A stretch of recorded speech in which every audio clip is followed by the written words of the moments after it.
Good morning, dear learners. This is Miss Preeti Narwal. Welcome to Narwal Study Point. तो आज हम लोग बात करेंगे उत्पादन में तृतीय क्षेत्र का बढ़ता महत्व, यानी rising production in tertiary sector. ठीक है, मेनली तो हम बात करेंगे प्राइमरी, सेकेंडरी, टर्शरी तीनों के बारे में ही। इनके बारे में हम इम्पॉर्टेंट टर्म्स जो थी हमारी sectors of the Indian economy से रिलेटेड, उसमें भी बात कर चुके हैं। लेकिन हमारा जो मेन फोकस होने वाला है वो रहेगा तृतीय क्षेत्र पे, यानी टर्शरी सेक्टर पे। तो चलिए शुरू करते हैं बिना आपका टाइम वेस्ट करे हुए। यदि हम वर्ष 1973 से 1974, 2013 से 14 तक के भारतीय सकल घरेलू उत्पाद की तुलना करते हैं। अब देखो, जो प्रोडक्शन है वो ज़्यादा हुआ है, कम हुआ है, ये हमें किस बात से पता चलता है जी? ये तो हमें पता चलेगा कि जब हम कंपैरिजन करेंगे पहले की हमारी जो सकल घरेलू उत्पाद है, यानी पहले की जो जीडीपी है उसमें कितना कंट्रीब्यूशन कौन से सेक्टर का था और आज कितना कंट्रीब्यूशन कौन से सेक्टर का है। जब हम कंपेयर करेंगे तो हम ये बता पाएंगे कि किसका प्रोडक्शन ज़्यादा हुआ है, किसका उत्पादन ज़्यादा हुआ है, किसकी ग्रोथ ज़्यादा हुई है। ठीक है जी। तो ये हम कैसे पता करेंगे? जीडीपी की कंपैरिजन करके। तो इन्होंने कंपैरिजन की है 1973 से 74 वाली जीडीपी और 2013 से 14 वाली जीडीपी में। तो हम पाते हैं कि प्राथमिक क्षेत्र का प्रभुत्व तृतीय क्षेत्र में स्थानांतरित हो गया है, यानी पहले जो प्रभुत्व था, जो डोमिनेंस थी, वो किसकी थी? प्राथमिक क्षेत्र की थी, प्राइमरी सेक्टर की थी। लेकिन आज वो जो डोमिनेंस है वो किसकी हो गई है? तृतीय क्षेत्र की हुई है। ठीक है जी। तो महत्व कैसे बढ़ा है इसका देखिए। 1973-74, 2013-14 के बीच 40 वर्षों में, जबकि तीनों क्षेत्र में उत्पादन काफ़ी हद तक बढ़ा है। उत्पादन तो तीनों में बढ़ा है। अब देखिए, कोई दो पर्सन है मान लीजिए, वो दोनों एक साथ काम शुरू करते हैं। दोनों की जो स्टार्टिंग सैलरी है वो मान लीजिए 10,000 रुपये है, और फिर ग्रोथ होती है टाइम के साथ, उनका जो पे स्केल है उसमें बढ़ोतरी होती है। जो हमारा फर्स्ट पर्सन था उसके मान लीजिए 15,000 सैलरी उसकी हो जाती है, उसकी ग्रोथ हो जाती है 15 की। और जो हमारा दूसरा पर्सन था उसकी मान लीजिए 20 की होती है। तो अब देखिए, ग्रोथ तो दोनों में ही हुई है ना। जस्ट अ सेकेंड, स्पेस कम है यहाँ पे। तो अब देखिए, ग्रोथ तो दोनों में हुई है ना। पहले 10,000 थी, फर्स्ट वाले की कितनी हो गई है जी? 15 की हो गई है। दूसरे वाले की कितनी हो गई है जी? 20 की हो गई है। अब देखिए, बढ़ोतरी तो पहले वाले ने भी की है, दूसरे वाले ने भी की है, लेकिन ज़्यादा किसकी हुई है? जो ज़्यादा ग्रोथ है वो हम बोलेंगे कि दूसरे वाले पर्सन ने ज़्यादा ग्रो किया है। तो ऐसे ही हमारे जो सेक्टर्स हैं, ग्रोथ तो तीनों सेक्टर्स में हुई है, प्रोडक्शन तो तीनों में बढ़ा है, लेकिन सबसे ज़्यादा किसका बढ़ा है? टर्शरी सेक्टर का बढ़ा है। ठीक है, नेक्स्ट पॉइंट देखिए। अब तृतीय क्षेत्र में भारत में सबसे बड़े उत्पादन क्षेत्र के रूप में उभरा है, यानी सबसे बड़ा उत्पादन का जो सेक्टर भारत में है वो कौन सा है? तृतीय क्षेत्र है। इसने सकल घरेलू उत्पाद के मामले में प्राथमिक क्षेत्रों को बदल दिया है, यानी स्थानांतरित कर दिया है। अब वो कारण कौन से हैं कि क्यों तृतीय क्षेत्र जो है वो इतना, इसका महत्व, इसकी इम्पोर्टेंस, इसकी डोमिनेंस इतनी एकदम से कैसे बढ़ी? क्या क्या रीज़न है इसके पीछे?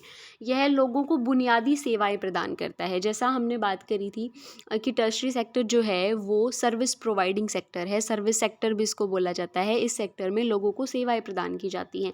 तो जब बुनियादी सेवाएं जो सेक्टर देगा, ऑब्वियस सी बात है वो लोगों के लिए इम्पॉर्टेंट तो होगा, उसकी इम्पॉर्टेंस तो रहेगी ना लोगों के दिमाग में। तो देखिए, यह लोगों को बुनियादी सेवाएं प्रदान करता है, जैसे कि पूर्व अस्पताल, डाकघर, टेलीग्राफ आदि। और क्या है भाई? कृषि और उद्योगों के विकास के लिए परिवहन और व्यापार जैसी गतिविधियां महत्वपूर्ण हैं। अब देखिए, कृषि जो है वो किसके अंतर्गत आती है? प्राइमरी सेक्टर के अंतर्गत। उद्योग जो हैं वो किसके अंतर्गत आते हैं? सेकेंडरी सेक्टर के अंतर्गत। लेकिन इस प्राइमरी वाले को भी और इस सेकेंडरी वाले को भी ज़रूरत किसकी है? टर्शरी सेक्टर की है, सेवा की ज़रूरत है। मान लीजिए कोई किसान है, उसने फसल जो है वो अपनी उगाई है, तो अब वो उस फसल को बेचने के लिए जब मंडी में जाएगा तो उसको किसकी ज़रूरत होगी? उसको ट्रांसपोर्टेशन की ज़रूरत होगी ना। हाँ जी, बिल्कुल होगी।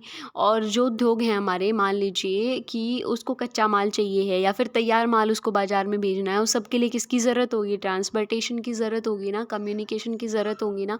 और ट्रांसपोर्टेशन और जो कम्युनिकेशन है हमारे, वो किसके अंतर्गत आते हैं? टर्शरी सेक्टर के अंतर्गत आते हैं। तो प्राइमरी के विकास के लिए भी और सेकेंडरी के विकास के लिए भी किस पर डिपेंडेंट है जी? टर्शरी पर डिपेंडेंट है। टर्शरी सेक्टर का विकास होना बहुत ज़रूरी है। फिर देखिए, लोगों के आय स्तर में वृद्धि के साथ लोगों द्वारा अधिक सेवाओं की आवश्यकता या मांग की गई। अब लोगों का आय स्तर अगर बढ़ेगा, उनका जो लेवल है कमाने का, जो उनकी इनकम है अगर वो बढ़ेगी, तो सेवाएं भी तो बढ़ेंगी, उनकी मांग भी तो बढ़ेगी, आवश्यकता होगी ना लोगों को सेवाओं की। देखिए पहले क्या होता था, लोगों की जो सैलरी है वो कम होती थी, ठीक है, तो उनका जो नॉर्मल खर्चा है, जो भाई मतलब जिसके बिना हम लोग रह ही नहीं सकते, तो नॉर्मली जो हमारा रोटी कपड़ा मकान है वो सभी चलता था, ठीक है। जैसे जैसे लोगों की आय स्तर में बढ़ोतरी हुई, वैसे वैसे उनकी मांगें बढ़ी। उनको क्या चाहिए, उनको फैसिलिटीज़ चाहिए, तो ये फैसिलिटी, ये सर्विस कौन देता है हमें, टर्शरी सेक्टर देता है ना, तो ये भी एक कारण है। नेक्स्ट देखिए, सूचना और संचार पर आधारित नई सेवाएं आवश्यक हो गई हैं, ठीक है जी, और इससे बड़ी संख्या में लोगों को रोज़गार मिलता है।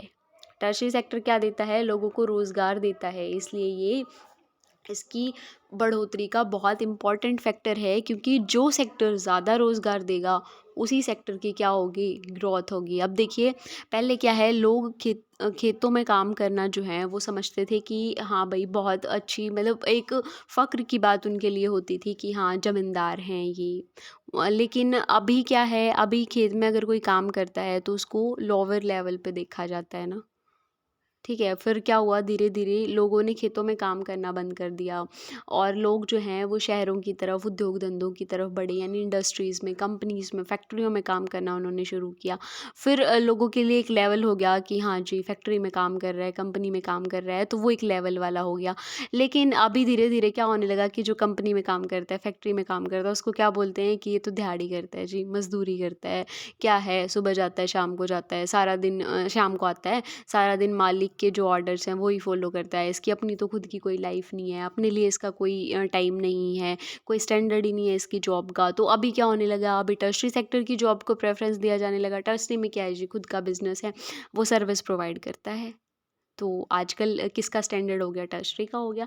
तो मतलब जैसे जैसे टाइम चेंज होता है, जैसे जैसे लोगों का माइंडसेट चेंज होता है, जैसे जैसे उनकी जो मांगे हैं, जो आवश्यकताएं हैं वो बदलती है, वैसे वैसे हमारे जो सेक्टर्स हैं वो भी ग्रो करते हैं, ठीक है। अधिकांश लोग कहाँ कार्यरत हैं, अब जो लोग हैं वो कौन से सेक्टर में कार्यरत हैं ज़्यादातर। देश के सकल घरेलू उत्पाद में प्राथमिक क्षेत्र की हिस्सेदारी 1972-73 के बीच 74% थी, और 2011-12 में कितनी हो गई है, 49%। देखिए कितनी गिरावट आ गई है। पहले प्राइमरी सेक्टर में कितने परसेंट लोग जो हैं वो काम करते थे, कितने परसेंट लोगों की जो जीडीपी है, मतलब जीडीपी कैसे निकालोगे, ग्रॉस डोमेस्टिक प्रोडक्ट कैसे निकालते हो, एक वर्ष में जितनी भी हमारी सर्विसेज हैं, जितनी भी वस्तुएं हैं वो प्रोड्यूस हुई हैं, उनका जो मूल्य है वो सकल घरेलू उत्पाद के अंतर्गत काउंट होता है। तो जो ये सकल घरेलू उत्पाद है हमारा प्राइमरी सेक्टर का, वो कितना था, 74 था 1972-73 में, और अभी ये 2011-12 में कितना हो गया है, 49%। तो इसमें गिरावट आई है। फिर देखिए, आज के युग में तृतीय क्षेत्र का हिस्सा काफ़ी हद तक बढ़ गया है और प्राथमिक क्षेत्र का हिस्सा कम हो गया है। फिर भी सबसे बड़ी संख्या, यानी लगभग आधी आबादी प्राथमिक क्षेत्र में लगी हुई है। यानी आप कितना कुछ भी बोल लो कि जी टर्शियरी सेक्टर जो है उसमें ग्रोथ हुई है, वो डेवलप कर रहा है, लेकिन फिर भी ज़्यादातर लोग किस में लगे हुए हैं, प्राथमिक क्षेत्र में लगे हुए हैं। क्योंकि प्राइमरी सेक्टर में क्यों लगे हुए हैं लोग, क्योंकि उनके पास रोज़गार नहीं है, उनको रोज़गार मिल नहीं रहा है, या फिर यूँ लगा लीजिए कि जी उनकी मजबूरियां हैं उस क्षेत्र में काम करना, तो इसलिए फिर भी जो लोग हैं वो प्राइमरी सेक्टर में लगे हुए हैं। यह केवल प्राथमिक क्षेत्र में प्रच्छन्न बेरोजगारी को दर्शाता है। प्रच्छन्न बेरोजगारी क्या होती है, खुली बेरोजगारी क्या होती है, ये आप लोग पढ़ोगे, बहुत आसान है, आप समझ जाओगे कि प्रच्छन्न बेरोजगारी क्या होती है। इसके बारे में हम लोग नेक्स्ट वीडियो लेक्चर में भी डिस्कस कर लेंगे। आज की क्लास में हमारा जो मेन मोटो था डिस्कस करने का, that is discussing about rising the production in tertiary sector. तो आई होप आपको समझ आ गया होगा कि टर्शरी सेक्टर में किस तरीके से बढ़ोतरी हुई है। पहले जो है उसने प्राइमरी सेक्टर को रिप्लेस किया है, क्योंकि जहाँ पर प्राइमरी सेक्टर की डोमिनेंस होती थी, उसका प्रभुत्व होता था, आजकल किसका हो रहा है, टर्शरी सेक्टर का हो रहा है। कैसे कैसे ग्रो कर रहा है, क्या क्या रीज़न है इसके पीछे, वो हमने बात करी है। तो आई होप आपको समझ आ गया होगा। फिर भी अगर कोई डाउट लगे तो आप कमेंट सेक्शन में पूछ सकते हो। So thank you so much for watching guys, take care.